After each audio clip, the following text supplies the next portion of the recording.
Big story tonight, Brad Treliving relieved of his GM duties in Toronto. Another huge story in the NHL. Treliving had the job for 3 years.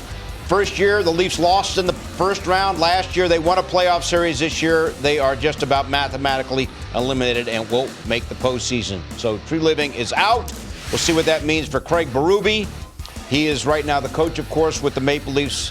Word tonight that he has not been told anything about his future. You see the specifics on Brad Treliving, his tenure over with the Maple Leafs as a general manager after 3 seasons.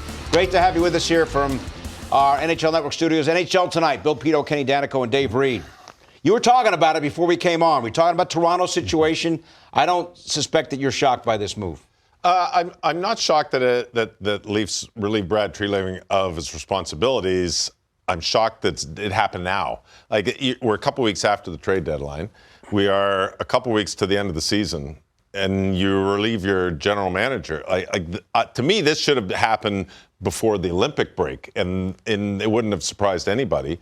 I figured it was going to happen at the end of the season. That the new president, the CEO of the MLSE, Keith Pelley, would have waited until the end of the season.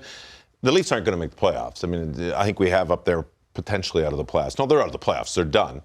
And I think everybody was expecting this to happen after, not replacing a player like Mitch Marner and letting him pretty much walk. They did trade Nick Roy for him, but it was eventually a losing top player there. And so I'm not shocked that it happened. I suppose shocked that it's right now. More surprised than anything. But this is a pretty good board of some of the acquisitions. I mean, Scott Laughton, he gave up a first rounder for Philly.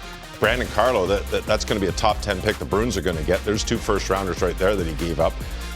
He got Nicholas Roy he came over from the Marner trade, but ended up moving him. So just some of these deals on the board are pretty much, you can say, you took a team that was a top team in the National Hockey League and you took them out of the playoffs and you slowed them down. They used to be fast and quick and speedy. Unfortunately, they couldn't get out of their division, which only, Tampa won a couple of cups, Florida won 2 cups, and Montreal got to the final in, the last 8-10 years.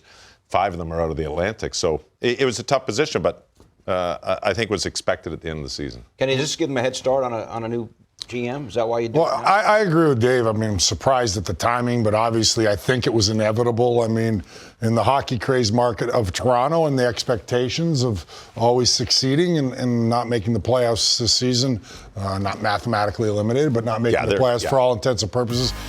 And not to play Monday morning quarterback, and Dave and I were talking about a couple of questionable deals. Oh boy, I mean, giving up those first round picks. Brandon Carlo, did you have to give all that with a great prospect in Fraser Minton? Yeah.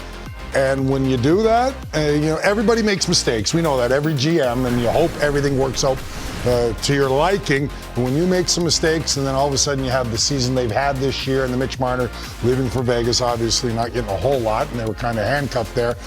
Well, especially in a place like Toronto with the pressure there, you're going to be fired quickly. And so I guess we can't be surprised by it. If you're Pelly, who now runs the show there, and you go back to March 12th and you see no response after Radko Gudas does what he did to Austin Matthews, and they're going up against each other tonight, and we'll keep you posted on Gudas against Toronto for Anaheim. The game's in Anaheim. But if you're running the show and you see no response back on March 12th, does the red light go off and say, we got to clean house here? Because we got an internal problem that no one would come to the defense of Austin Matthews. But this isn't the first time that something like that's happened. Yes, I mean, and I was watching the game when it happened, and it was. I agree. The guys should have been in there immediately, but the way the hit happened, there were 2 guys over on the boards, and there's nobody around Gudas, and it's automatically 4 guys should have been in on somebody, and everything's spread out. And I'm not making any excuses here for anybody, but you can see. I think that's. Easton Cowan's 53, a young kid, a rookie in the game. I mean, no question he should have jumped in. And then there was Nylander was on the ice. He should have jumped in. Morgan Rielly, everybody should have jumped in. But this has been something that's gone on with this team for a long time. They've tried to find team toughness. They thought they had it this year because they were the biggest team coming into the season on paper, and they wanted to show everybody because the season before, and their goaltender in the season before that, they had players being taken out in the playoffs with headshots and kind of cheap shots that they felt weren't responded to at that time. So the team not responding, this isn't something new. No question, all 4 players should have, didn't really matter when your captain's down the ice. Somebody should have just okay, do something. But this is something that they've been trying to address for years. And, you know, for Keith Pelley to come in, he's only been a short time to oversee everything. This isn't new for this team, like I said, but it's something that's, for whatever, that's why they brought in Craig Berube as well, to increase the physicality of the team. They felt they were getting pushed around the playoffs. That's why Mitch Marner didn't get re-signed. They felt they were getting pushed around the playoffs, and Mitch wasn't big enough. We need a bigger, tougher team. We need to be more like Florida. We need to be more like that style of team. The problem is Florida has got more skill top to bottom, and they've got better goaltending top to bottom. That's why they win Stanley Cups. But that's what everybody wanted to be like. I want to be like the Stanley Cup champs, and that's where the Leafs are trying to get to. But they slowed their team down. They didn't improve their team defense. Their goal scoring is almost the same, surprisingly enough. And their power play is terrible. The goaltending's always a question. But the goaltending has been terrible this year. It always is, right? And the team's defense, which was a bright spot for this team last year, fell apart. And, you know, ultimately, sports hockey are in the business of winning.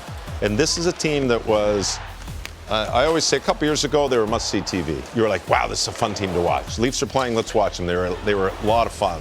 The puck moved. Up and down the ice, making plays. It was exciting to the point where, like, oh, for crying out loud, should somebody dump it in? You guys are going to, you know, overhandling. But it was fun to watch. It was exciting. It was like they were dancing. The puck was going everywhere. They had all sorts of speed and skill.